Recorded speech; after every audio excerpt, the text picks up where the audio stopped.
Hello guys, Shri Swami Samarth. आज बनवलेली आहे छान अशी भेंडीची भाजी. ती वाफते. छान अशा पोळ्या. स्वयंपाक करून घेतला.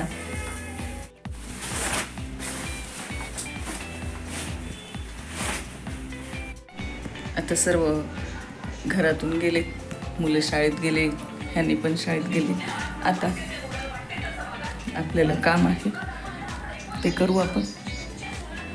मला आता किचन ओटा आवरून घ्यायचं आहे. असा पसारा पडला आहे सगळा. आता हे आपण पटापट आवरून घेऊ.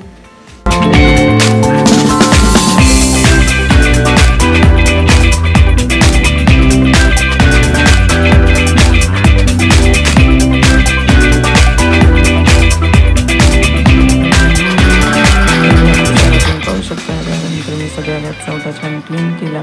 त्यानंतर लागली पुढच्या कामाला, ते म्हणजे धुणं राहिलं होतं माझं. ते धुणंसुद्धा धुवून छान ड्रायरला टाकून दिलं, कारण वातावरण पावसाचं होतं त्यामुळे. त्यानंतर माझं दुपारचं जेवण मी पोळी तर खाल्ली, पण मला पोट नाही भरलं, त्याच्यामुळे मी परत चिवडा खाल्ला. आणि रात्री असं झालं की यांनी किराणा आणला होता. मग तो किराणा कसा रिकामा करायचा, तर मुलांनी मस्त मदत केली आणि त्यांनी छान दुकान एक आयडिया काढून किराणा छान जिथे ठेवायचं आहे तिथे सॉर्ट आऊट करत त्यांनी मला छान हेल्प केलेली आहे. त्यानंतर मी पटापट किराणा आवरला, तिथल्या तिथे सामान ठेवलं आणि छान सगळं आवरून घेतलं.